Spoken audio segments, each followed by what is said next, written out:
السلام علیکم ورحمۃ اللہ وبرکاتہ۔ اعوذ باللہ من الشیطان الرجیم، بسم اللہ الرحمن الرحیم۔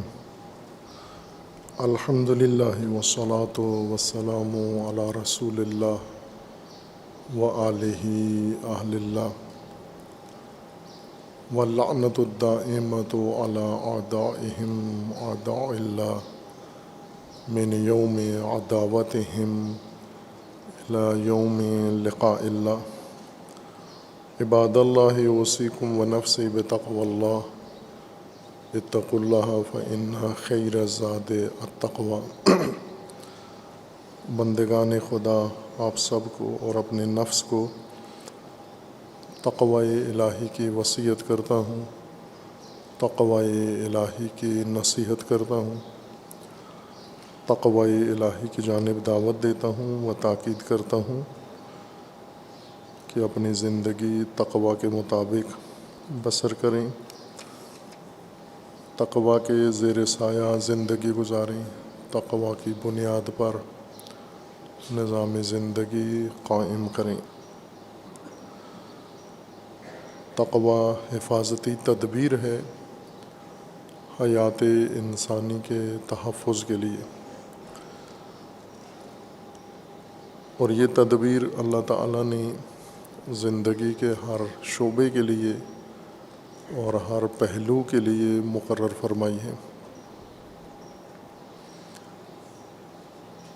اس کا ایک حصہ خداوند تبارک و تعالیٰ نے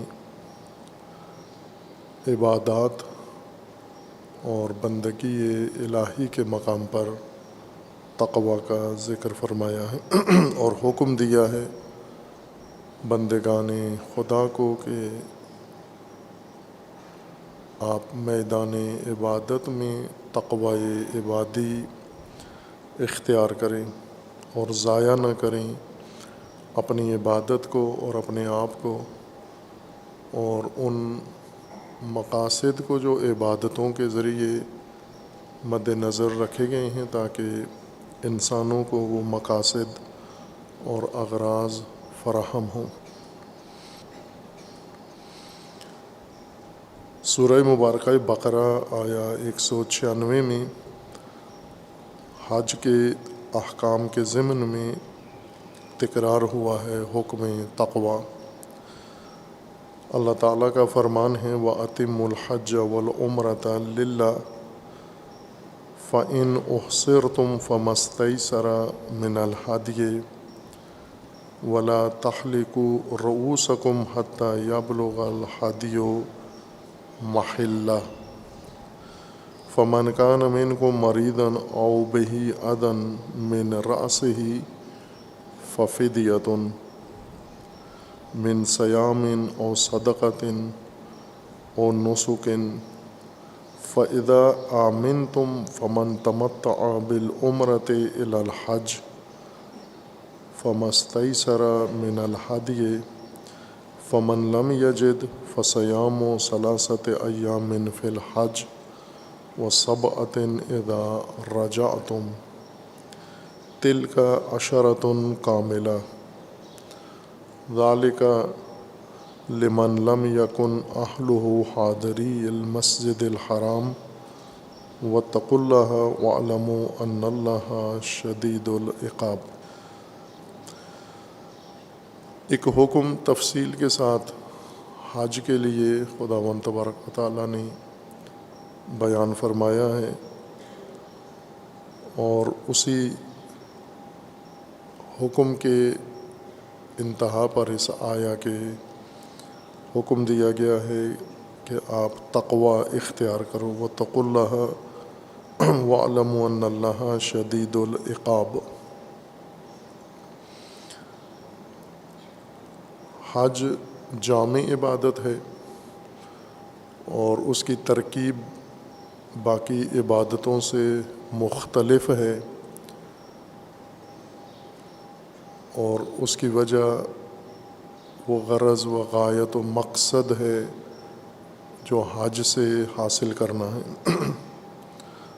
حج ایک تربیتی عبادت ہے اور تربیت بھی مخصوص نوعیت کی تربیت، جس میں حضرت ابراہیم خلیل علیہ الصلاۃ والسلام کی سیرت مبارکہ و طیبہ کو مناسک حج میں تبدیل کر دیا گیا ہے، اور تمام قیامت تک آنے والے مومنین اور بندگان خدا کو اس عبادت کی انجام دہی کا حکم ہے۔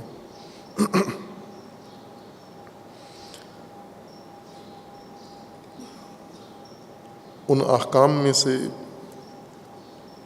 اللہ تعالیٰ نے ایک حصہ جو حج سے متعلق ہیں سورہ مبارکہ بقرہ آیا 196 میں بیان کیے ہیں۔ اس سے پہلے بھی حج سے ہی مربوط ہے، اور اس بارے میں ہے کہ وہ اتم الحج والعمرۃ للہ، حج و عمرہ کو اللہ کے لیے انجام دو، اتمام تک پہنچو اور اسے کامل طریقے سے بجا لو۔ فَإِنْ أُحْصِرْتُمْ، اگر رکاوٹ آ جائے حج کو اتمام کرنے میں، حج کو مکمل آداب کے ساتھ قواعد و احکام کے مطابق بجا لانے میں کوئی تمہیں مشکل پیش آئے، اس صورت میں فَمَسْتَيْسَرَ مِنَ الْهَدْيِ، رکاوٹ کی صورت میں، مشکل کی صورت میں جو میسر ہے تمہیں قربانی وہ پیش کرو۔ ہادیہ حج کی قربانی کو کہتے ہیں اس جانور کو جو قربانی کے لیے مخصوص کیا جاتا ہے، اور اس کو ہادیہ کہنے کی وجہ یہ ہے کہ ایک تو حاجی اسے اپنے ہمراہ گھر سے لے کر آتا ہے ساتھ، اور اس جانور کے اوپر کچھ ایسی نشانیاں لگا دی جاتی ہیں جو علامت ہوتی ہیں کہ یہ حج کی قربانی کے لیے ہے مخصوص۔ فَمَسْتَيْسَرَ مِنَ الْهَدْيِ وَلَا تَحْلِقُوا رُؤُوسَكُمْ حَتَّى يَبْلُغَ الْهَدْيُ مَحِلَّهُ، اور یہ جانور آپ نے قربانی نہیں کرنا، ذبح نہیں کرنا جب تک آپ نے سر نہیں منڈوانا، جب تک قربانی کا جانور اپنے محل میں، مذبح میں، جہاں پر قربانی کی جگہ مختص کی گئی ہے یا حکم دیا گیا ہے کہ یہاں پر آ کر حجاج و زائرین قربانی کا عمل انجام دیں، وہاں پہنچنے تک اور قربانی کر لینے تک آپ نے سر نہیں منڈوانا۔ حلق راس بھی ایک حکم ہے حج کے دوران، جیسے قربانی ہے۔ فَمَنْ كَانَ مِنْكُمْ مَرِيضًا أَوْ بِهِ أَذًى مِنْ رَأْسِهِ، اگر تم میں سے کوئی مریض ہو، بیمار ہو، یا اس کے سر میں کوئی مشکل ہو، اذیت ہو، آزار ہو، پریشانی ہو، تو اس صورت میں سر نہ منڈوائے، وقت سے پہلے سر منڈوا لے۔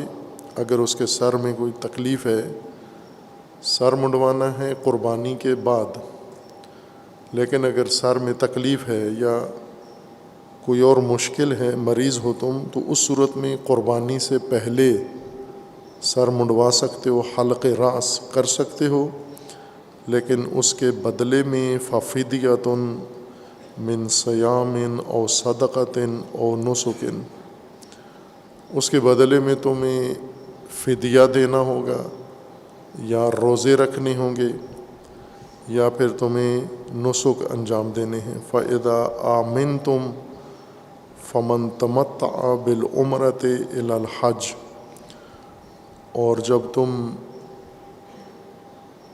محفوظ ہو، کوئی خطر پریشانی نہ ہو، تو اس صورت میں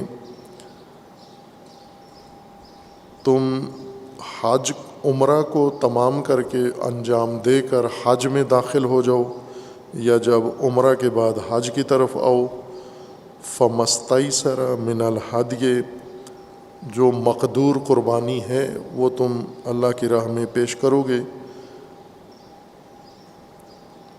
فمن لم یجد فصیام ثلاثۃ ایام، اور اگر قربانی بھی میسر نہ ہو، مقدور نہ ہو، تو اس صورت میں آپ 3 روزے رکھیں گے، فی ایام ثلاثۃ ایام فی الحج، حج کے دوران، حج کے ایام میں 3 روزے اسی وقت وہیں پر رکھیں گے۔ وَسَبْعَةٍ اِذَا رَجَعْتُمْ، اور 7 روزے آپ واپس اپنے گھر میں پلٹ کر رکھو گے۔ تِلْکَ عَشَرَةٌ کاملہ، یہ 10 روزے پورے ہو جائیں گے کفارہ کے طور پر، جن کو وہاں پر قربانی میسر نہیں آئی، قربانی نہیں کر سکے، قربانی کے بدلے میں وہ یہ عمل انجام دیں گے۔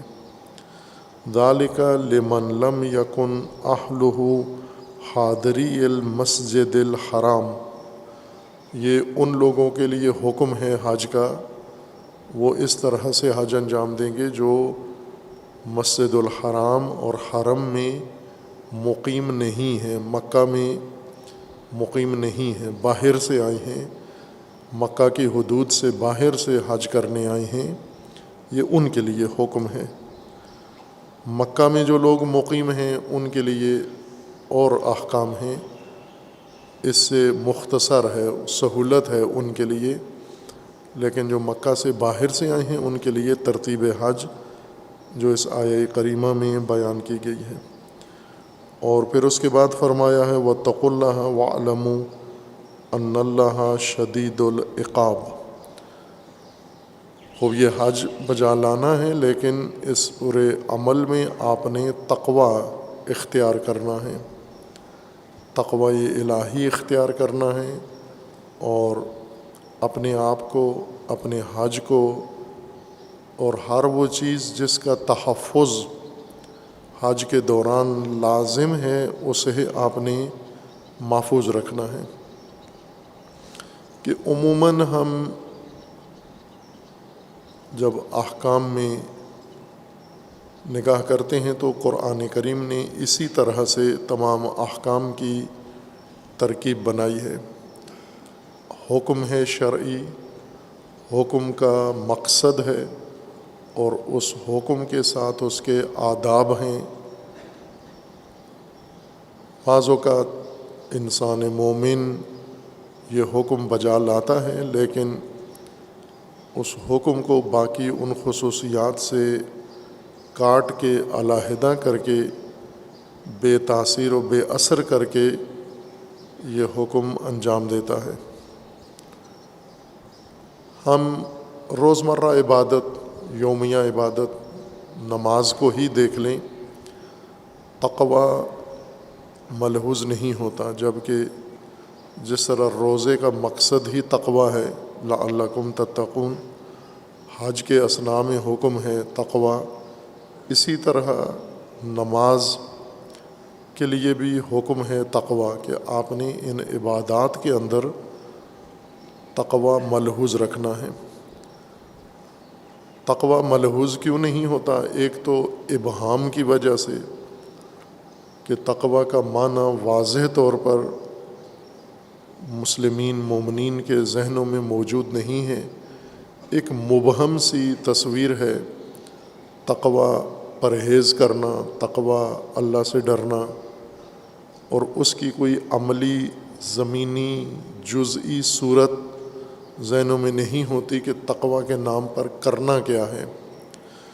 اور خصوصاً علماء نے ذکر کیا ہے کہ تقوی باہر زمین پر کوئی شکل نہیں رکھتا، تقوی ایک ملکہ نفسانی ہے، جیسا علم اخلاق نے تعلیم دی ہے اور تعریف کی ہے تقوی کی، کہ تقوی انسانی خلق میں سے ہے، اخلاقیات میں سے ہے، اور خلق انسانی ملکات کا نام ہے، ملکات سے مراد وہ راسخ صفات جو انسان کے نفس میں پکی ہو چکی ہیں، جم چکی ہیں، جنہوں نے جڑیں بنا لی ہیں اور انسان کے اعمال پر اثر انداز ہوتی ہیں، ان راسخ گہری صفات کو ملکات کہتے ہیں اصطلاح میں۔ عربی میں علم اخلاق نے اسی کو استعمال کیا ہے، ملکات نفسانیہ، یعنی وہ عادتیں جو پک چکی ہیں انسان کے وجود میں، وہ صفات جو راسخ ہو چکی ہیں، گڑ چکی ہیں انسان کے وجود میں۔ تقویٰ بھی انہی صفات نفسانیہ یا ملکات نفسانیہ میں سے ہے۔ خوب، اس سے ایک حد تک تو مطلب واضح ہوتا ہے کہ تقویٰ ایک انسانی وصف ہے، انسان کے نفس میں قائم ہو جاتا ہے، لیکن اس تبیین سے تقویٰ باقی میادین زندگی میں مفقود ہو جاتا ہے، غائب ہو جاتا ہے، چونکہ جب تقویٰ آپ کے اندر ایک ملکہ ہے نفسانی، تو پھر بیرونی زندگی میں اس ملکہ نفسانی کے آثار موجود ہوں گے، لیکن خود یہ تقویٰ انسان کی زندگی کے باقی پہلوؤں میں نہیں ہوگا۔ نفسانی امور نفس کے اندر، روح کے اندر ہی ہوتے ہیں، باہر ان کے آثار نمایاں ہو سکتے ہیں۔ کچھ امور ہیں جو فقط نفسانی ہیں، انہیں انسان نفس سے باہر نہیں لا سکتا، اندر ہی رہنے ہیں، جس طرح قرآن کریم نے بعض امور کو ذات الصدور کہا ہے، یعنی ایسی چیزیں جو انسان کے سینے کے اندر ہی رہیں گی اور سینے سے باہر انسان چاہے بھی تو نہیں نکال سکتا، لیکن ان کے آثار انسان زبان پہ لا سکتا ہے یا عمل میں ایجاد کر سکتا ہے، دکھا سکتا ہے۔ خود یہ اوصاف اس طرح کے نہیں ہیں کہ انہیں نفس سے باہر عملی شکل میں دکھایا جا سکے۔ تقویٰ ملکہ نفسانی ہے تو یہ تقوی نفس کہلا سکتا ہے، لیکن جس وسعت کے ساتھ قرآن کریم نے تقویٰ کو ذکر فرمایا ہے اور تقویٰ کا احاطہ تمام انسانی زندگی کے لیے ذکر فرمایا ہے، ملکہ نفسانی اس کا احاطہ نہیں کرتا۔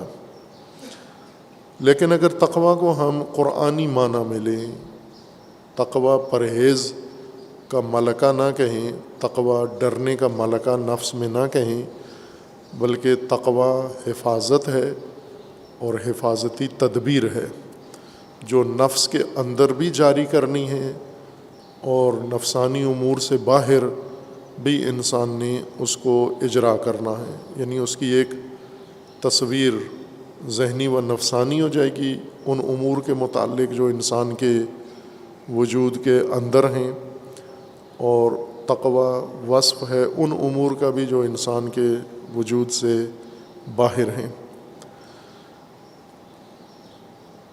خصوصیت کے ساتھ عبادات، ہر عمل انسان کا تقویٰ سے جڑا ہوا ہے، یعنی اس کے اندر حفاظتی پہلو ملحوظ رکھا گیا ہے کہ ہر عمل میں انسان نے حفاظت کو مد نظر رکھنا ہے۔ جیسا ہم اپنے روزمرہ امور میں اس کو دیکھتے ہیں کہ بہت ساری چیزیں ہیں جنہیں آپ نے حفاظت کو ساتھ ساتھ ملحوظ رکھنا ہے، جیسے اپنی صحت کی آپ نے حفاظت کرنی ہے، اپنے اموال کی آپ نے حفاظت کرنی ہے، اپنی حریم کی آپ نے حفاظت کرنی ہے، اپنے گھر کی آپ نے حفاظت کرنی ہے، اپنے معاملات کی آپ نے حفاظت کرنی ہے، اپنے اسرار کی آپ نے حفاظت کرنی ہے۔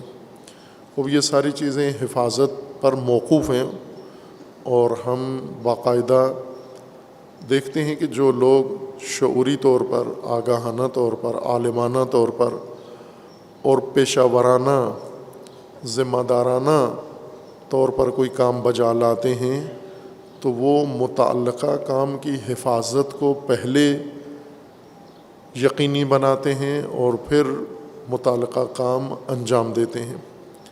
اگر آپ نے سفر کرنا ہے تو سفر کی حفاظت، سفر میں اپنی حفاظت، اپنی جان کی حفاظت، اپنی آبرو عزت کی حفاظت. خوب جہاں بھی ہم دیکھیں ہمیں ایک بڑا اہتمام حفاظت کا ہر شعبے میں نظر آتا ہے. لیکن جہاں لاپرواہ لوگ ہوں، غیر ذمہ دار لوگ ہوں، لا ابالی اور بے تفاوت لوگ ہوں، وہ نہیں کرتے، حفاظت کو ملحوظ نہیں رکھتے، جس کا ہم یہاں روز مشاہدہ کرتے ہیں. مثلاً یہ مزدور، مستری، لیبر جو تعمیرات میں کام کر رہے ہوتے ہیں، یہ خود اپنی حفاظت نہیں کرتے، جبکہ لازمی ہے، قانونی طور پر شرعاً بھی لازمی ہے کہ آپ کوئی بھی کام کر رہے ہو تو اس میں آپ اس کام کی بھی حفاظت کرنی ہے، اپنی بھی حفاظت کرنی ہے آپ نے. لیکن یہ لاپرواہی کی وجہ سے، لا ابالیت کی وجہ سے اور غیر ذمہ دار ہونے کی بنا پر حفاظت کو مد نظر نہیں رکھتے. اور یہی مثال ہم باقی شعبوں میں دیکھ لیں کہ مثلاً اگر کوئی ادارہ بنایا جاتا ہے اور اس سے آپ نے استفادہ کرنا ہے تو اس کی حفاظت بھی لازمی ہے. جو سہولتیں آپ کو دی گئی ہیں ان کی حفاظت بھی لازمی ہے. مثلاً جیسے ابھی گرمی کا موسم ہے اور پنکھے چلاتے ہیں آپ، لیکن حفاظت کو بالکل نظر انداز کر کے صرف ہوا آپ نے لینی ہے، یہ کہ یہ بیت المال ہے، اس کی حفاظت کرنی ہے، اس کو ضرورت کی مقدار میں چلانا ہے، بے وقت ضرورت چلانا ہے اور ضروری رفتار کے ساتھ اس کو چلانا ہے. یہ نہیں مد نظر رکھتے، چونکہ انہی مزدوروں کی طرح لاابالی اور غیر ذمہ دار اور اسی طرح لاپرواہ ہیں. پرواہ نہیں ہے ہمیں ان چیزوں کی جن کی حفاظت ہمارے ذمہ ہے. اپنی چیزوں کی حفاظت کرتے ہیں، مثلاً آپ اپنا پھٹا ہوا جوتا محفوظ رکھتے ہیں، اس کو جب مسجد میں آتے ہیں تو جوتا پھٹا ہوا بھی ہو، اتارتے ایسی جگہ ہیں کہ ضائع نہ ہو، گم نہ ہو، کوئی پہن کے نہ چلا جائے، قیمتی نہ بھی ہو. لیکن اگر مسجد کی کوئی چیز ہے جو ہماری ذاتی نہیں ہے، وہ ہمارے ہاتھوں سے ضائع ہو رہی ہے یا دوسرے ضائع کر رہے ہیں اور میں دیکھ رہا ہوں، اس کے لیے کوئی انتظام اہتمام نہیں کرتے. وسائل ہیں، یہ لاپرواہی کی علامت ہے. یعنی بے تقوی انسان، ہم بے تقوی ابھی تک اس کو کہتے ہیں جو پرہیز نہیں کرتا، بے تقوی اس کو کہیں جو حفاظت نہیں کرتا. اس چیز کی جس کی حفاظت لازمی ہے، اگر اس چیز کی حفاظت نہیں کرتا، یہ بے تقوی انسان ہے. اور قرآن کریم میں اللہ تعالیٰ نے تمام بھلائیاں، تمام خوبیاں، عاقبت، جنت، ہر چیز متقین کے لیے مقرر کر دی ہے. حتیٰ قرآن کریم کی ہدایت بھی مخصوص کر دی ہے متقین کے لیے. متقین ہم سمجھتے تھے پرہیزگاروں کے لیے، یہ سارا انتظام پرہیزگاروں کے لیے کیا گیا ہے. نہ، یہ سارا اہتمام حفاظت کرنے والوں کے لیے کیا گیا ہے، نہ کہ پرہیزگاروں کے لیے. پرہیزگاروں کے لیے پرہیز کے نتیجے ہیں وہ یہیں پہ دریافت کر لیں گے. حفاظت کرنے والوں کو اتنا عظیم اجر دیا گیا ہے، چونکہ ہر اس چیز کی حفاظت کو اپنی ذمہ داری سمجھتے ہیں جو ان کے سپرد کی گئی ہے. خواہ وہ اپنی، چونکہ جو چیز انسان کے پاس ہے قرآنی جہان بینی کے مطابق، قرآنی اعتقاد کے مطابق وہ انسان کے پاس امانت ہے، اور امین کا پہلا فریضہ اس کی حفاظت ہے. امانت داری کا پہلا ادب حفاظت کرنا ہے، تحفظ دینا اس کو، نہ کہ ضائع کرنا.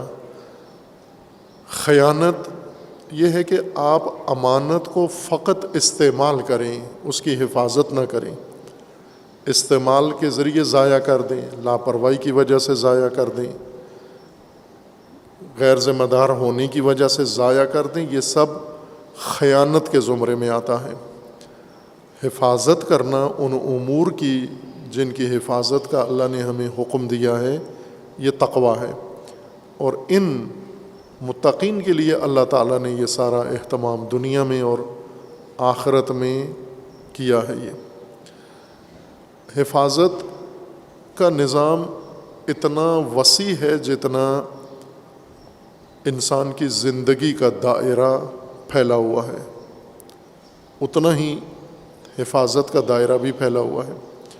ہر پہلو کی آپ نے حفاظت کرنی ہے۔ جیسے آپ خاندان میں ہیں، اگر آپ کے رشتہ دار ہیں، قرابت دار ہیں، اس قرابت داری کی حفاظت بھی کرنی ہے، ان خاندانی رشتوں کی حفاظت بھی کرنی ہے، تعلقات کی حفاظت بھی کرنی ہے۔ صرف لطف اندوز نہیں ہونا، جیسے میاں بیوی ہیں تو یوں نہیں کہ صرف لطف اندوز ہوں، اس رشتے کی حفاظت بھی کرنی ہے، تحفظ بھی دینا ہے، یعنی تقویٰ بھی آپ نے ساتھ ملحوظ رکھنا ہے۔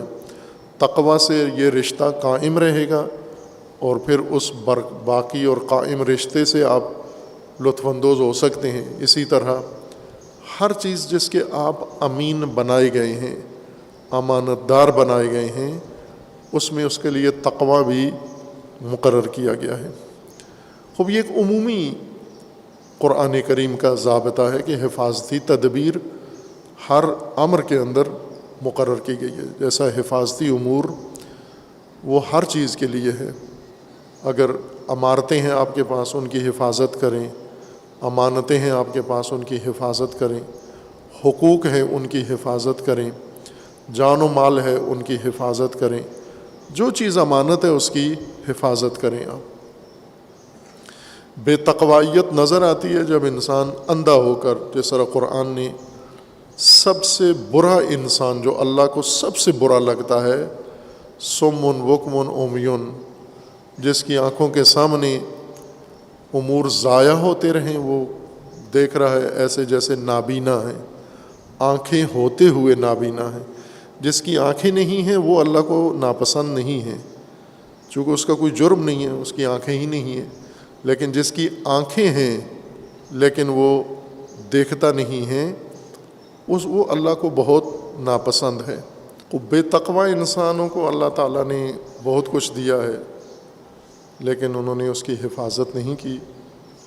ہم اگر اپنے ملکی حالات دیکھیں تو وہاں بھی یہی صورتحال ہے۔ یہ ملک خیانت کاروں کے ہاتھوں میں آیا ہے، اور خائنین نے اس کی حفاظت نہیں کی، چونکہ تقوی نہیں تھا، بے تقوی انسان تھے، اور اس کو صرف لوٹنا، اس سے استفادہ ہی مد نظر رکھا، لیکن اس کی حفاظت اور اس کو بچانا یہ اپنی ذمہ داری نہیں سمجھا۔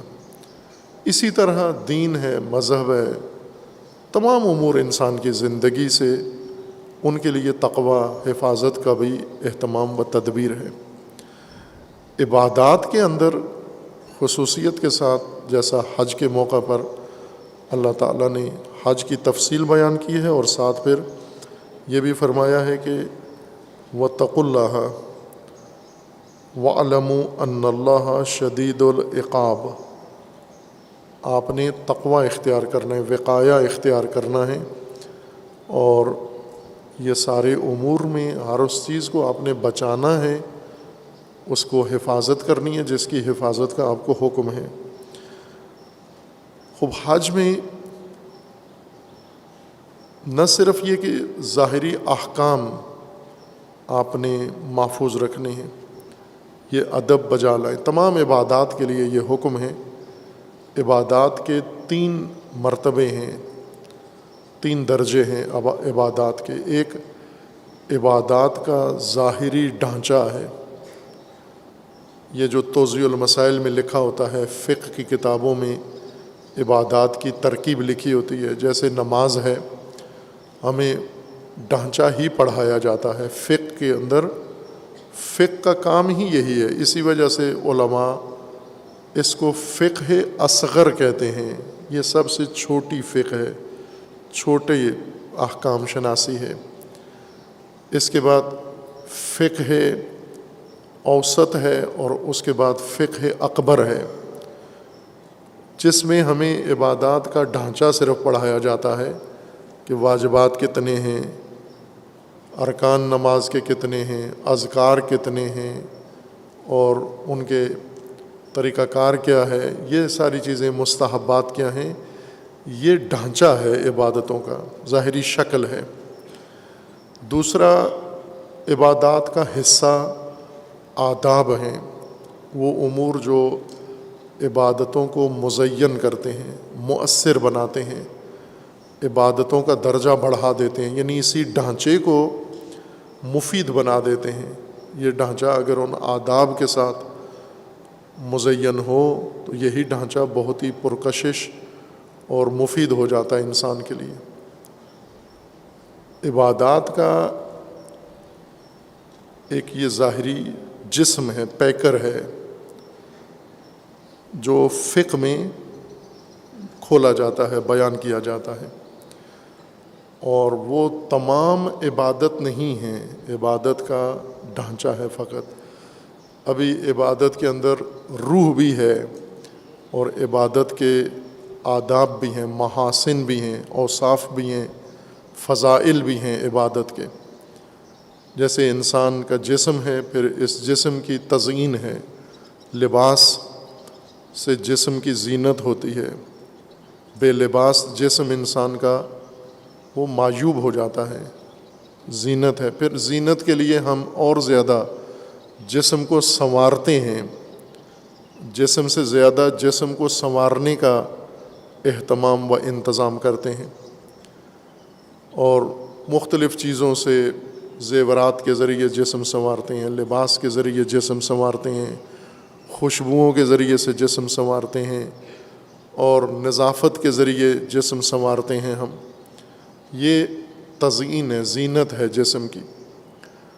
اور پھر جسم کے اندر روح ہے، جس کی وجہ سے جسم زندہ ہے، جس کی وجہ سے جسم کارآمد ہے، اور جس کی وجہ سے جسم باقی ہے، اور جسم کی قیمت ہے، وہ روح ہے اس کے اندر۔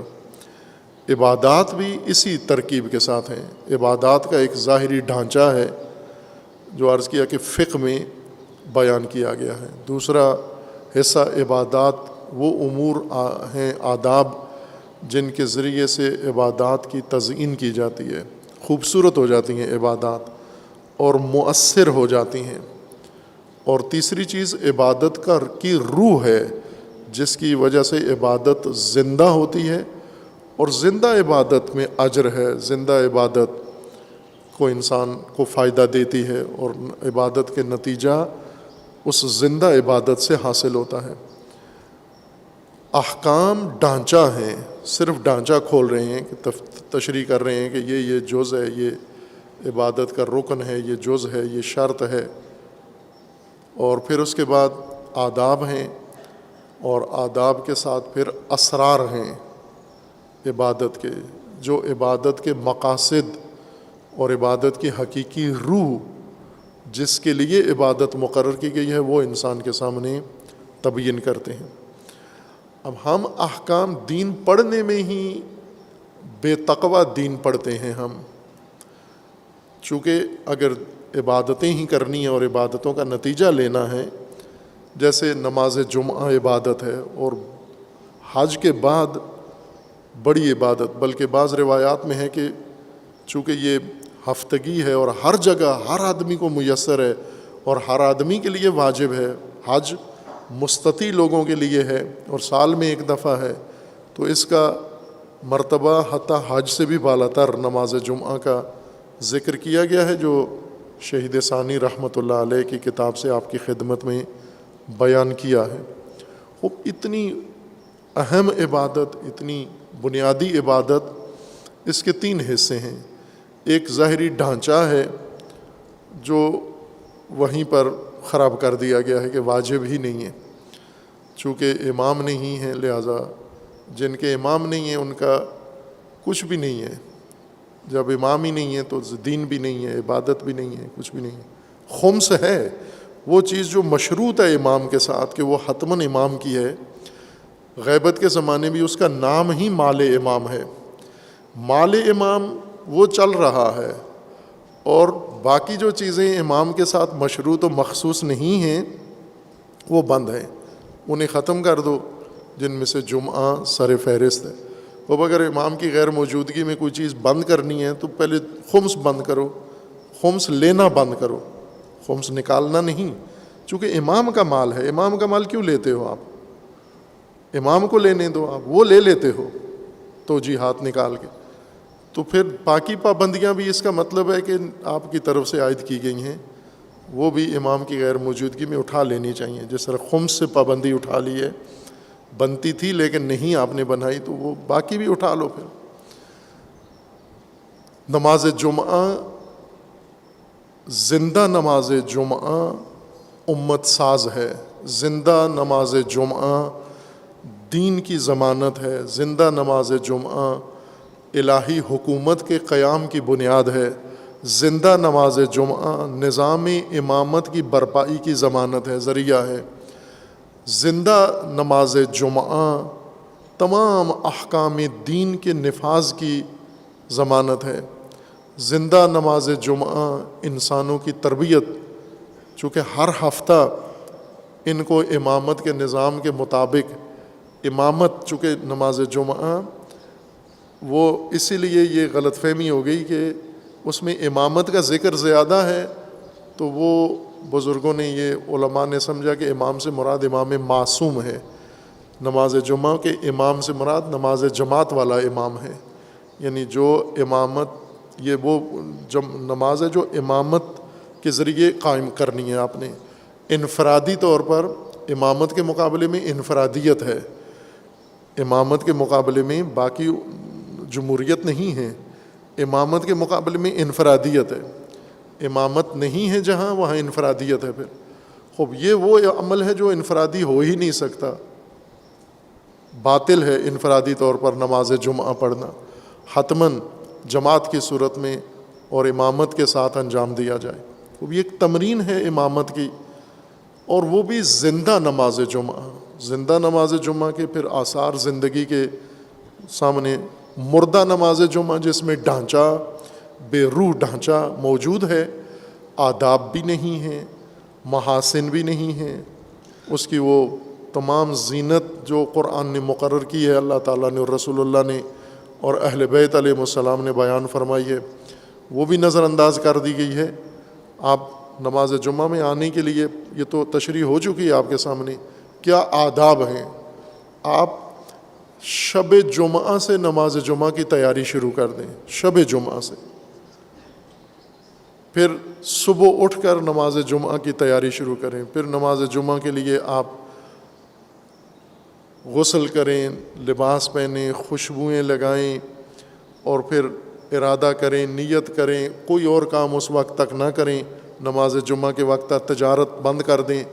کون سا ایسا اور عبادت ہے جس کے لیے یہ اہتمام ہے کہ جب اس کا وقت آ جائے تو آپ دکانیں بند کر دو، دفتر بند کر دو، باقی روزمرہ کے امور سارے تعطیل کر کے فقط سارے اس کے اندر شریک ہو جاؤ۔ جمعہ کے علاوہ تو کوئی بھی نہیں ہے، باقیوں میں تو اجازت چھوڑی گئی ہے کہ آپ کر سکتے ہو کچھ امور اس کے ساتھ ساتھ۔ خوب اس عظمت کی عبادت اگر اس کے یہ تینوں حصے واضح ہو جائیں، اس کا ڈھانچہ اور اس کے آداب اور اس کے اسرار، جس کی وجہ سے یہ جمعہ روح آئے گی اس کے اندر، اور ایک زندہ نماز جمعہ زندہ امت ایجاد کرے گا یہ۔ اسی طرح حج میں بھی ہے۔ خوب یہ سارے امور کس سے آتے ہیں؟ تقویٰ سے، کہ آپ نے عبادت کی حفاظت بھی کرنی ہے۔ حج کے موقع پر حج کے یہ خصوصیات بیان کر کے، چونکہ حج میں خرچہ بھی ہوتا ہے تھوڑی سی، جمعے میں کوئی خرچہ نہیں ہے، مفت عبادت ہے۔ حج میں تھوڑا سا خرچہ ہے، ایک کرایہ لگا کے وہاں جانا پڑتا ہے، اور دوسرا قربانی کرنا پڑتی ہے، یہ اضافی خرچے ہیں۔ کھانا پینا تو انسان جہاں بھی ہو کرتا ہے وہاں پر۔ احرام خریدنا ہوتا ہے، یہ خرچے ہیں حج کے. خوب عموماً لوگ ان خرچوں کو بچانے کے لیے حج ضائع کر دیتے ہیں. یہ ایک آنکھوں دیکھا حج کا واقعہ میں پہلے بھی شاید بیان کیا ہوگا. حج ایک توفیق نصیب ہوئی، حج کے لیے شرف یاب ہوئے، تو حرم جانے کے لیے وہاں گاڑی کی انتظار میں کھڑا ہوا تھا میں. تو حج کے کاروان کے جو روحانی مولانا ہیں عالم دین، وہ حج کی لسٹیں بنا رہے تھے کہ جن کو اضطراری حج کرنا ہے، معذور لوگ، بیمار لوگ، اپاہج، عورتیں، ان کے لیے ایک الگ حج کا ایک دین اضطراری، مذہب اضطراری ان کے لیے مقرر کیا گیا ہے. ایک بزرگ بھی وہاں بیٹھے ہوئے تھے، بالکل صحت مند، توانا، چاق و چوبند، ہر کام میں بہت ہی فعال، اور انہوں نے بھی اس لسٹ میں اپنا نام لکھوایا کہ معذوروں اور اپاہجوں کی لسٹ میں میرا نام بھی لکھ دیں، میں نے بھی عورتوں والا حج کرنا ہے، معذور عورتوں والا. تو وہ مولانا ان کو سمجھا رہے تھے کہ یہ آپ کے لیے نہیں ہے، یہ معذور بیمار ان لوگوں کے لیے. وہ اصرار کرتے تھے کہ آپ کو اس سے کوئی سروکار نہیں ہونا، چونکہ وہ مولانا ایک طرح کے کاروان کے ملازم ہوتے ہیں، حاجیوں کے پیسے سے ہی گئے ہوتے ہیں، تو وہ اب زیادہ ان سے کھل کے بات بھی نہیں کر پا رہے تھے، لیکن انہیں متوجہ کرنے کی کوشش کر رہے تھے. میں سن رہا تھا ان کی بات، تو مناسب سمجھا کہ شاید یہ مولانا کی بات کو اہمیت نہیں دے رہے، تو میں انہیں متوجہ کروں. تو میں نے انہیں کہا کہ یہ ٹھیک کہہ رہے ہیں مولانا، یہی بات بتا رہے ہیں، آپ کیوں اپنا حج ضائع کرتے ہو؟ اتنے پیسے لگا کر آپ آئے ہو، اور اب توفیق اللہ نے دی ہے، اور یہاں آ کر آپ معذوروں والا حج کیوں کرتے ہو جب کہ معذور نہیں ہو آپ؟ تو اس نے کہا کہ بات تو ٹھیک ہے، وہ بھی ٹھیک کہہ رہے ہیں، آپ بھی ٹھیک کہہ رہے ہیں، لیکن اگر میں یہ حج اس طرح کروں جیسے آپ کہہ رہے ہیں تو میرے پچھلے سارے حج باطل ہو جاتے ہیں. یعنی وہ شروع سے ہی معذوروں والا حج کر رہے تھے. جس طرح پوری امت معذوروں والے دین پر عمل پیرا ہے.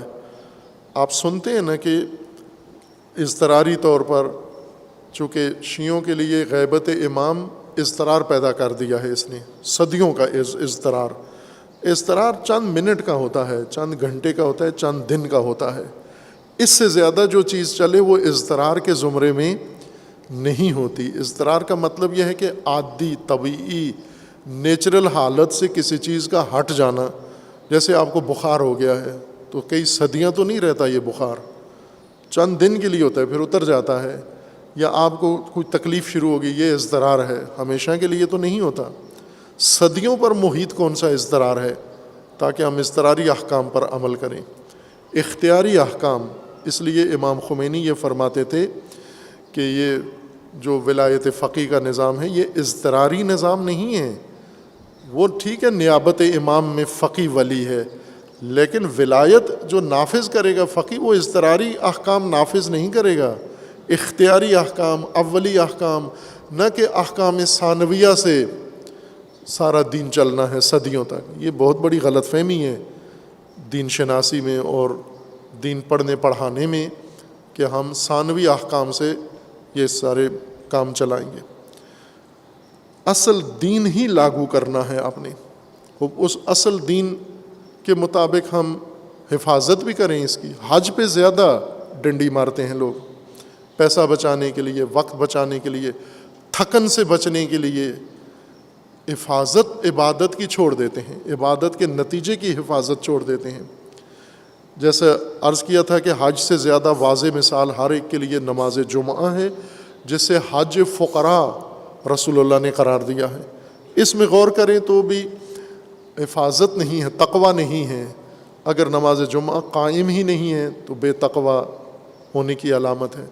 نماز جمعہ قائم ہے اور اس میں شرکت نہیں ہے، بے تقوی ہونے کی علامت ہے.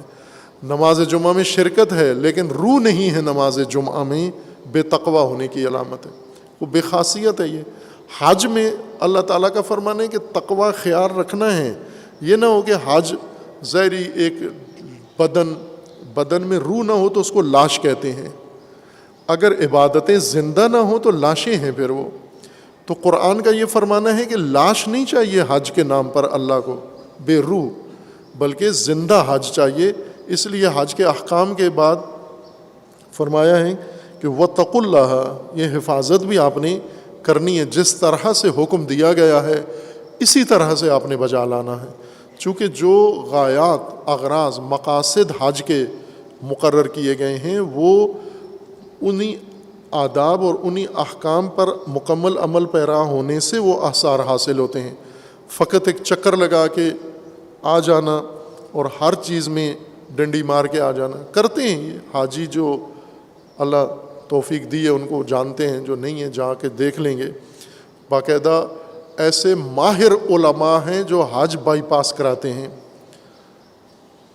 میقات پہ نہیں جانا، میقات کے علاوہ ہی احرام بندوا دیتے ہیں، قربانی نہیں کرنا، وہ سفر میں سائے میں بیٹھ سکنا ہے، فلاں کرنا ہے، بالکل یہ ماہر ہیں، ایکسپرٹ ہیں یہ علماء، انہوں نے کورس کیا ہوا ہے۔ جس طرح علی علیہ السلام نے مغیرہ کے بارے میں عمار یاسر کو کہا تھا کہ اس کے منہ نہیں لگا کرو، یہ دین جانتا ہے، بہت بڑا فقیہ ہے یہ مغیرہ ابن شعبہ، لیکن کہا کہ اس کے منہ نہیں لگا کرو، اس نے دین نہیں سیکھا عمل کے لیے، اس نے دین سیکھا ہے اپنی خطاؤں کی توجیہ کے لیے، غلطیاں کرنے کے لیے اور غلطیاں کرنے والوں کو جواز دینے کے لیے۔ اور یہ شخصیت آخر تک دلچسپ زندگی ہے، اس شخصیت کی بڑے اہم کرداروں میں سے ہیں یہ جناب مغیرہ، صحابہ میں سے ہیں اور بہت اہم کردار ہے ان کا ان تمام مسائل کے اندر۔ تمام بنو امیہ نے خصوصی خدمات ان کی حاصل کیں، چونکہ بنو امیہ نے وہی کام کرنا تھا جو ہم حج کرتے ہیں، جس طریقے سے جو حج کا ہم نے حشر بنایا ہوا ہے، بنو امیہ نے دین کا یہ سارا حلیہ بنایا ہوا تھا۔ اہل سنت کے امام انس بن مالک کہتے ہیں، جو صحابہ میں سے آخری صحابی ہیں، روایات کے تاریخی روایات کے مطابق سب سے بلند عمر پانے والے صحابی جو 1 صدی سے زیادہ زندہ رہے، ان کا یہ کہنا ہے بنو امیہ کے بارے میں کہ رسول اللہ صلی اللہ علیہ وآلہ وسلم کے دین میں سے بعض جگہ انہوں نے کہا کہ صرف کلمہ رہ گیا ہے، لا الہ الا اللہ، بس یہ بچ گیا ہے، باقی سارا دین بنو امیہ کے زمانے میں ختم ہو چکا ہے۔ یہ گواہی اہل سنت کے امام دے رہے ہیں، عالم دے رہے ہیں اور صحابی بھی ہیں۔ خوب یہ کام بنو امیہ نے کیا اور علماء نے تقوی چھوڑ دیا۔ بنو امیہ دین میں وہی کام کر رہے تھے جو آج ہم عبادتوں میں کرتے ہیں۔ تقوی عبادتوں کے اندر یہ نہیں ہے کہ آپ کندھے جھکا کے آئیں اور یوں ہولیہ بنا کر آئیں۔ تقوی یعنی حفاظت کریں عبادت کے اصل ڈھانچے کی، عبادت کے آداب کی اور عبادت کے مقاصد کی حفاظت کریں، تاکہ یہ عبادات عملی طور پر اپنا اثر ظاہر کریں۔ جیسے نماز کا اثر ہے کہ تنہا عن الفحشاء والمنکر، اور ہم اگر دیکھیں تو نمازی بھی کم نہیں ہیں فحشاء و منکرات میں، بلکہ فحشاء و منکرات جیب میں پڑی ہوتی ہے، موبائل اور اس کے اندر فلمیں اور تصویریں اور رابطے اور چیٹنگ، اور سجدے میں بھی گیا ہوتا ہے، تو فحشاء تو ساتھ جیب میں پڑا ہوا ہے اس کے۔ یہ نماز کہیں ضائع ہو گئی ہے، تقوی کے بغیر نماز تھی۔ تقوی اگر ہوتا نماز کے ساتھ حفاظت بھی ہوتی، سیکیورٹی بھی ہوتی، پھر اس نماز نے نمازی کو بچا لینا تھا اور پہنچا دینا تھا وہاں جہاں نماز کو پہنچنا ہے۔ اللہ تعالی ہم سب کو قرآنی تقوی اختیار کرنے کی توفیق عطا فرمائے، اور خداوند تبارک و تعالی ہمیں صحیح فہم دین عنایت فرمائے، اور ہمیں قرآن و اہل بیت کے بتائے ہوئے دین پر عمل کرنے کی اللہ تعالیٰ توفیق عطا فرمائے انشاءاللہ۔ اعوذ باللہ من الشیطان الرجیم، بسم اللہ الرحمن الرحیم، انا اعطیناک الکوثر فصل لربک وانحر ان شانئک هو الابتر۔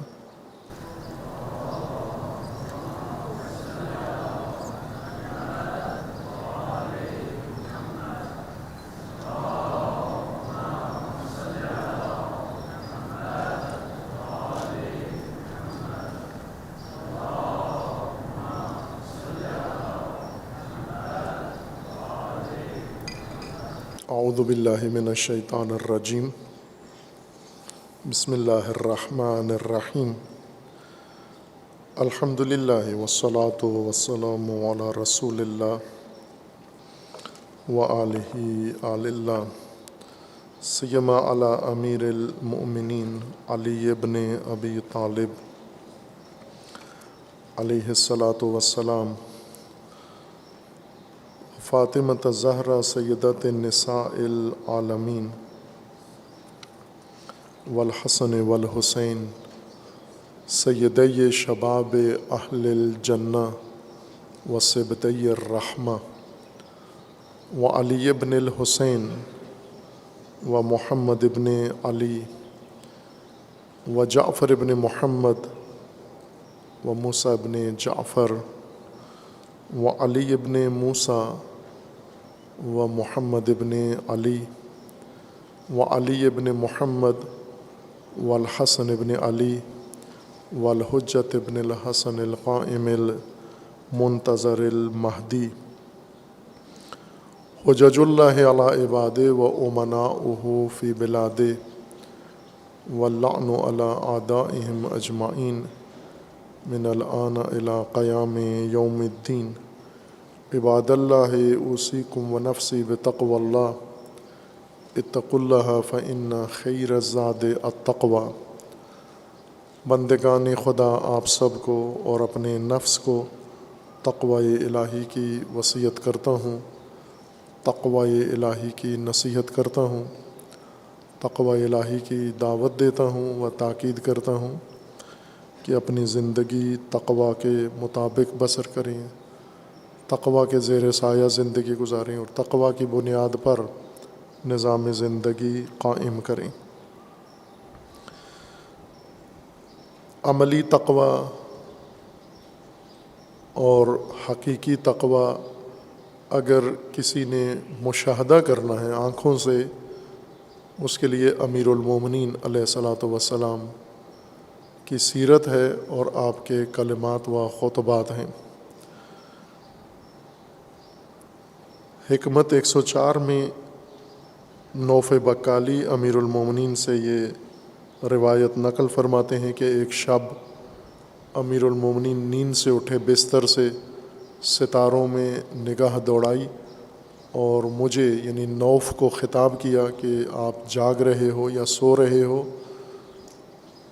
نوف نے، راوی نے جب اظہار کیا کہ میں جاگ رہا ہوں، اس موقع پر امیر المومنین علیہ الصلاۃ والسلام نے انہیں یہ بیان فرمایا کہ یا نوف طوبی للزاہدین فی الدنیا الراغبین فی الآخرہ اولئک قوم اتخذوا الارض بساطا وترابها فراشا وماءها طیبا والقرآن شعارا والدعاء دسارا ثم قرضوا الدنیا قرضا علی منہاج المسیح علیہ الصلاۃ والسلام یا نوف ان داود علیہ السلام قام فی مثل هذه الساعة من اللیل فقال انها ساعة لا يدعو فيها عبد الا استجیب له الا ان يكون اشارا او عریفا او شرطیا او صاحب ارتبت او صاحب قوبت۔ اس روایت کے مطابق اور حکمت کے مطابق امیر المومنین علیہ السلام نے نوف کو فرمایا کہ داؤد علیہ السلام نے اسی لمحے شب کے جس میں امیر المومنین نوف کو خطاب کر رہے تھے، فرمایا کہ اسی لمحے میں حضرت داؤد علیہ السلام بھی رات کو اٹھے اور دعا کی اور یہ فرمایا کہ اس وقت، اس گھڑی میں جو انسان اللہ کی بارگاہ میں دعا پیش کرتا ہے یقیناً قبول ہوتی ہے، لیکن چند طبقات ایسے ہیں کہ اس گھڑی میں بھی یعنی یقیناً جن کی دعا قبول ہوتی ہے ان کی دعا بھی قبول نہیں ہوگی اگر ان کا ان طبقات سے تعلق ہے۔ یہ بعض اوقات مشاہدہ ہوتا ہے کہ احکام سے آگاہی نہیں ہے، خطبے کے دوران نماز ممنوع ہے، ثواب کے بجائے الٹا عذاب کا خطرہ ہے شدید۔ خطبہ جزء نماز ہے، اس کو اسی نیت سے سننا ہوتا ہے، یہ پہلے بیان کیا۔ اور ایک حکم شرعی اور جو میں عموماً دیکھتا ہوں، یہ طالب علم بھی ہمارے، اگر مومنین کو آگاہی نہ ہو تو تعجب نہیں ہوتا، طالب علم نہ جانتے ہوں احکام تو یہ تعجب ہوتا ہے، اور طالب علموں کے استادوں سے پھر زیادہ تعجب ہوتا ہے کہ جماعت میں امام سے پہلے اگر جماعت میں نماز پڑھ رہے ہیں، جماعت نماز جمعہ یا نماز جماعت، اگر امام سے پہلے رکوع کر لیا، امام سے پہلے رکوع سے اٹھ گئے، امام سے پہلے سجدے میں چلے گئے، امام سے پہلے سجدے سے اٹھ گئے، جماعت باطل ہے۔ ذرا جب جماعت باطل ہے تو نیت جماعت کی تھی، نماز بھی باطل ہے۔ اور یہ کام اس کثرت سے کرتے ہیں امام پر سبقت لینے کی کہ گویا اس پر اجر عظیم ہے کہ جو امام سے پہلے سجدے کرے گا اور امام سے پہلے سر اٹھائے گا۔ احکام معلوم ہونے چاہیے۔ تقویٰ اسی کو کہتے ہیں کہ حفاظت کریں، عبادتوں کی ضائع نہ کریں، عادتوں کے ساتھ نمازیں نہ پڑھیں، آگاہی کے ساتھ نمازیں پڑھیں۔ یہ عادتیں ہیں کہ اپنے روبوٹ کی طرح ٹائمنگ لگی ہوئی ہے کہ اٹھنا ہے پھر نیچے گرنا ہے، پھر اٹھنا ہے پھر گرنا ہے، اس کو نماز نہیں کہتے۔ امام کو فالو کرنا ہے، اقتداء کرنی ہے، یعنی امام پہلے جو کر رہے آپ نے پیچھے پیچھے وہ سارا کام کرنا ہے۔ اسی طرح امام سے پہلے اگر کوئی ذکر پڑھ دیا آپ نے، اس کی گنجائش ہے کہ وہ بھی نہیں پڑھنا چاہیے، جو سجدے کے ذکر ہیں امام کے بعد پڑھیں، لیکن اگر سبقت ذکری ہو گئی تو وہ نہیں ہے، مبطل نہیں ہے، لیکن سبقت عملی یہ آپ کے جو مراجع تقلید ہیں ان کا بھی یہی فتویٰ ہے کہ امام پر سبقت نہیں لے سکتے۔ تو یہ احکام کم از کم معلوم ہونے چاہیے۔ اب مومنین تو نماز جمعہ میں ان کو آگاہی دینی چاہیے، لیکن طلاب کے تو نصاب میں یہ احکام شامل ہیں۔ یہ شروع کرتے ہیں، اگر کسی طالب علم کو وضو کرنا نہ آتا ہو تو وہ مدرسہ اور وہ استاد اور وہ طالب علم وہ کیا کر رہے ہیں یہاں پر، جن کو وضو کرنا نہیں آتا یا جن کو نماز کے ابتدائی احکام نہیں معلوم، ان کو یہ دھیان رکھیں، عادتوں کے ساتھ نماز نہ پڑھیں۔ جو احکام نہیں پتہ مطالعہ کریں، استادوں سے پوچھیں اور پابندی کے ساتھ ان کو پڑھیں۔ جمعے کے خطبے کے دوران اگر اوپر سے پھلانگ کے کوئی آیا ہے تو اس کی اتنی شدید مذمت تھی، اس کو گدھا کہا گیا ہے کہ یہ گدھا ہے جو جماعت میں دیر سے آتا ہے نماز جمعہ میں اور مومنوں کے اوپر سے پھلانگتا ہوا آ کے بیچ میں گھستا ہے، تو مذمت ہے۔ یہ آداب ہمیں بیان کیے ہیں نا یہاں پر جمعے کے اندر، مرحوم شہید ثانی سے پہلے وہ خصوصیات نماز جمعہ، آداب نماز جمعہ، یہ سب پہلے بیان کیے ہیں۔ ریکارڈنگ موجود ہے، سنیں، جن کے پاس نہیں ہے وہ دوبارہ اس کو سن لیں۔ حضرت داؤد علیہ الصلوۃ والسلام نے فرمایا کہ ایک گھڑی اللہ نے ایسی رکھی ہے شب میں، رات میں، اور رات کے آخری حصے میں یعنی سحر کے قریب، جس میں ہر انسان کی دعا قبول ہوتی ہے۔ اس ٹائم پہ نماز، اس ٹائم پہ عبادت، اس ٹائم پہ استغفار اللہ تعالیٰ قبول فرماتا ہے۔ لیکن چند طبقات ایسے ہیں، اگر یہ اس گھڑی میں بھی اٹھیں جہاں یقینی دعا قبول ہوتی ہے، ان کی اس وقت بھی قبول نہیں ہوگی۔ وہ کون سے طبقات ہیں؟ ان میں ایک ہے اشار، عشر لینے والا یا ایک دہم لینے والا۔ عشر دو معنی کیے گئے ہیں، یعنی 10واں حصہ کمیشن لے کر جمع کرتا ہے، زکوٰۃ و صدقات و خمس اپنا بیچ میں کمیشن رکھ کر جمع کرتا ہے۔ ظاہراً اس وقت شاید 10واں حصہ ان کو ملتا تھا، یا یہ کہ 10واں حصہ یعنی زکوٰۃ کا جو نصاب ہے، لوگوں سے 10واں حصہ زکوٰۃ ان کے اموال کا لینا ہے، اس وجہ سے اس کو اشعار کہا گیا ہے۔ یعنی مراد یہ ہے کہ یہ جو شرعی اور حکومتی ٹیکس وصول کرتے ہیں لوگوں سے، یہ اگر اس گھڑی میں جہاں سب کی دعا یقیناً قبول ہوتی ہے، گناہ کاروں کی بھی، ان کی نہیں ہوگی اس وقت بھی۔ اور دوسرا ہے عریف یا عریف، جاسوس، خبرچین، جو خبریں حکومت کو پہنچاتا ہے، لوگوں کی، مومنین کی، علماء کی، مختلف لوگوں کی خبریں مخبر ہے، باقاعدہ پہنچاتا ہے، اس کی دعا قبول نہیں ہوگی۔ او شرطیاً، پولیس، اس کی دعا قبول نہیں ہوگی۔ او صاحب ارتبتن، اور اسی طرح جو موسیقی بجاتا ہے، تنبور نواز جو گٹار بجاتا ہے یا بینجو، اس کی دعا قبول نہیں ہوگی۔ او صاحب قوبتن، یا ڈھول اور طبلہ بجانے والا، اس کی دعا بھی قبول نہیں ہوگی۔ خوب، یہاں پر پہلے بھی اشارہ کیا تھا کہ کچھ پیشے حرام ہیں، کچھ پیشے مکروہ ہیں، کچھ پیشے حرام و مکروہ نہیں ہیں لیکن اتنے مناسب بھی نہیں ہیں کہ ہر آدمی ان پیشوں کو اختیار کرے۔ اور اشارہ کیا تھا کہ کچھ چیزیں فریضہ ہیں، اگر فریضے کے طور پر ان کو بجا لائیں تو بہت اجر کا کام ہے اور بہت ہی افضل کام ہے، لیکن اگر اسی کو پیشہ بنا لیں تو یہ یا مکروہ میں آ جاتا ہے یا حرام میں آ جاتا ہے۔ مکروہ پیشوں میں ہے کہ اگر کوئی انسان غسال بن جائے یا کوئی انسان قبر کھودنے والا گورکن پیشہ بنا لے، قبریں کھودنے کے پیسے لے، خوب ظاہر ہے کہ یہ پیشہ مکروہ ہے، لیکن یہ فریضے کے طور پر مومنین سب کریں یہ کام، اس کے بدلے میں معاوضہ نہ لیں۔ یہ فرائض ہیں، فرائض کا معاوضہ نہیں ہوتا۔ قبر کھودنا سب مومنین پر واجب ہے، غسل دینا مومنین پر واجب ہے، کفن دینا، جنازہ پڑھنا، ان کا کوئی معاوضہ نہیں ہے۔ نہ امام بنائیں اس کام کے لیے اور نہ مقتدی بنائیں۔ اور یہ پیشے جو خصوصاً ذکر ہوئے ہیں تو ذہن میں سوال آتا ہے کہ پولیس نہیں ہونی چاہیے، اس کا مطلب ہے جب دعائی قبول نہیں ہوتی تو پھر پولیس بننے کا کیا فائدہ ہے؟ اللہ کے ہاں اگر منفور ہے انسان اور مبغوض ہے، اللہ کے ہاں مغضوب ہے، تو پھر کیوں یہ کام کرے انسان؟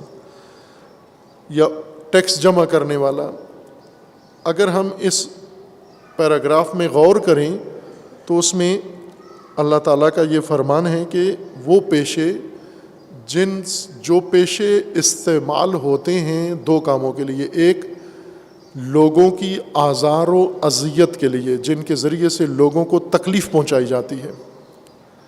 اب آپ توجہ کریں، ان جتنے پیشے ذکر کیے گئے ہیں جن کے بارے میں حضرت داؤد نے فرمایا تھا کہ ان کی دعا قبول نہیں ہوگی، ان کے پیشے کے علاوہ ان کے پیشے کا ایک اثر یہ ہے کہ یہ سب لوگوں کے تکلیف دہ پیشے ہیں، لوگ ان سے بہت زیادہ تکلیف اٹھاتے ہیں۔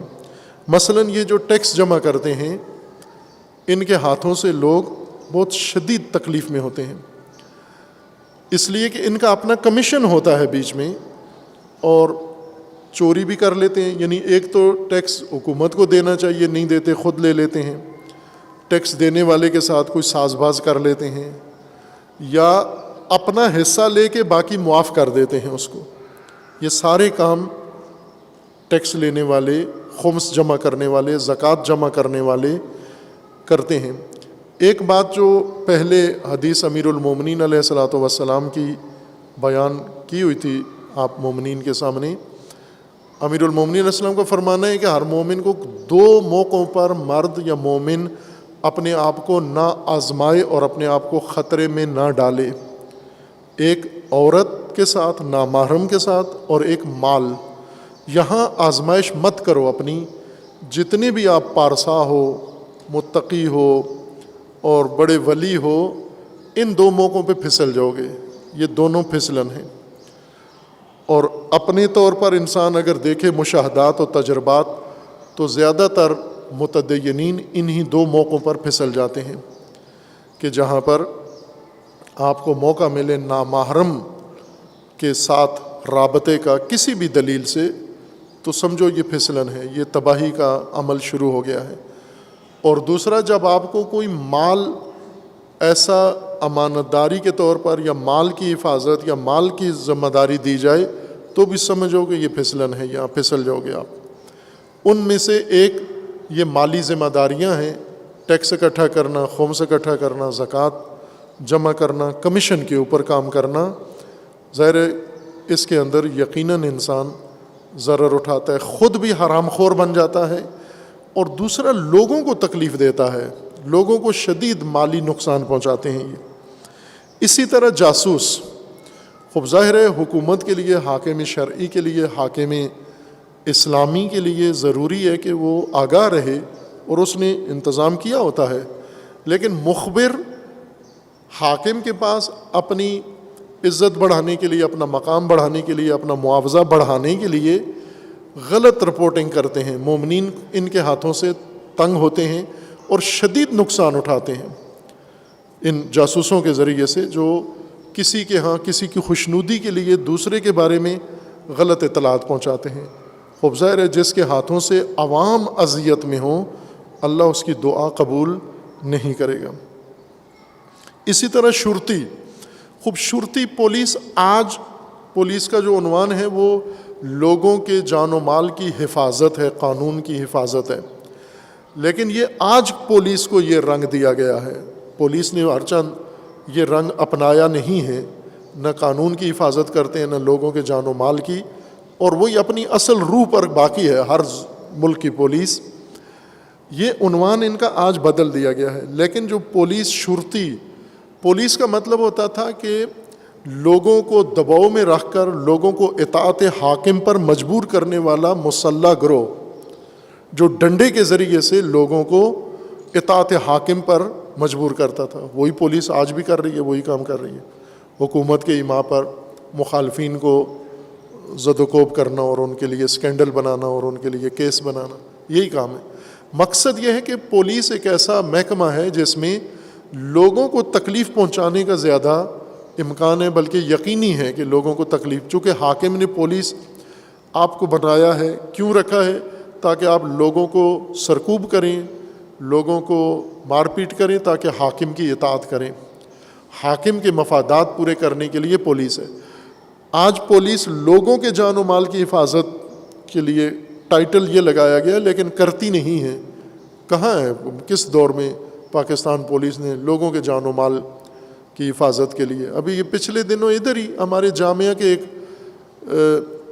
مربوط مومن، ان کا چوری ہو گئی،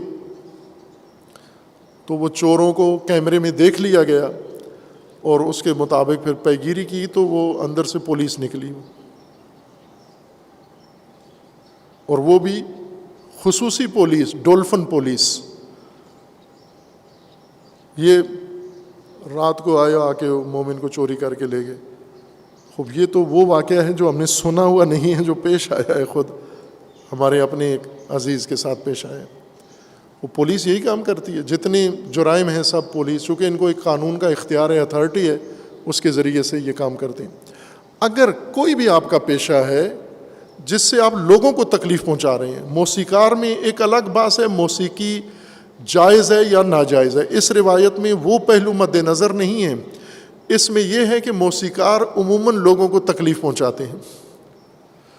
اس کی شکلیں ابھی بدل گئی ہیں کہ موسیقار یا تنبور بجا رہا ہے یا طبلہ بجا رہا ہے یا ڈھول بجا رہا ہے، اور لوگ تنگ پڑے ہوئے ہیں، سو نہیں سکتے، آرام نہیں کر سکتے، لوگوں کے آرام کے وقت پہ یہ ڈھول پیٹ رہا ہے یہاں پر۔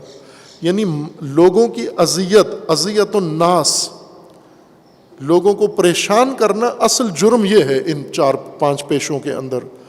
اور اس سے آپ یہ نتیجہ لے سکتے ہیں کہ اس جیسا ملتا جلتا کوئی پیشہ، مثلا خطیب ہے مسجد کا اور سپیکر آن کر کے لوگوں کو تکلیف پہنچا رہا ہے، وہ بھی اسی کے ساتھ شامل ہے، اس کی بھی دعا قبول نہیں ہوگی۔ خطبے لمبے لمبے دے رہا ہے، سارا محلہ اذیت میں مبتلا ہے، کیوں کر رہے ہو آپ یہ کام؟ تقریریں کر رہے ہیں، لوگ سارے عذاب میں مبتلا ہیں، اپنی طرف سے بڑا نیک کام کر رہا ہے، یہ بھی اسی کے ساتھ ملحق ہے۔ چونکہ ان پیشوں کے اندر جو چیز مشترک ہے، جس وجہ سے حضرت داؤد علیہ السلام نے فرمایا کہ ان کی دعا قبول نہیں ہوگی، اور حضرت علی علیہ السلام نے وہ روایت بیان کی، نوف کو بتایا کہ اس لحظے سب کی دعائیں قبول ہوں گی سوائے اس موذی انسان کے جس کے ہاتھوں سے لوگوں کو تکلیف پہنچتی ہے۔ یہ چونکہ معروف پیشے تھے لوگوں کو ستانے والے، ان کا نام لیا۔ اب ظاہر ہے آج اگر یہ فہرست بنائی جاتی تو یقیناً یہ جو سپیکر آن کر کے اور پورے محلے کو دیتے ہیں، تکلیف دیتے ہیں، یا شادیاں ہوتی ہیں، ساری ساری رات میوزک بجتا رہتا ہے، یہ وہی ہیں، یہ سارے لوگ، ان کے آپ گھروں میں سارے کام کرو عزیزان، مجلسیں رکھو، آپ قرآن کی محفلیں رکھو، آپ دینی محفلیں رکھو، ہر کام اجازت ہے، حق ہے آپ کا۔ ایک حق نہیں ہے، کسی بھی بہانے سے دوسرے کو تکلیف نہیں پہنچا سکتے آپ، یہ جواز نہیں ہے۔ مذہبی لوگ عموماً اپنے لیے یہ حق سمجھتے ہیں کہ چونکہ ہم تو نیک کام کر رہے ہیں، نیک کام میں باقی لتاڑے جائیں سارے، جیسے ریلیاں نکالیں، دھرنے دیے، وہ کتنی تکلیف ہوتی ہے لوگوں کو، اندازہ ہے کبھی کہ کوئی میڈیا 1 گھنٹے کے دھرنے میں جو لوگوں کی تکالیف نکال کے دکھائیں تو شاید 70 سال اتنی تکلیفیں لوگوں کو نہیں پہنچتی جتنی 1 گھنٹے کے ریلی یا دھرنے میں پہنچتی ہیں۔ نہ کرو یہ کام، اذیت جس سے لوگوں کو ہوتی ہے وہ کام جائز نہیں ہے۔ اس کا ایک نتیجہ یہ ہے کہ اللہ ایسے لوگوں کی عبادت و دعا قبول نہیں کرتا جو لوگوں کو ستاتے ہیں، اور ہم اس بابت بالکل مطمئن ہیں کہ لوگوں کو ستانا تو ہمارا بنیادی حق ہے، ہم صحیح کام سے ستاتے ہیں، غلط کام سے تو نہیں ستاتے۔ یہ وہ کام ہے جو دیکھا دیکھی بھی کرتے ہیں، اور بعض اوقات لیڈر بھی یہ کام کرواتے ہیں یا مذہبی حلقے یہ کام کرواتے ہیں۔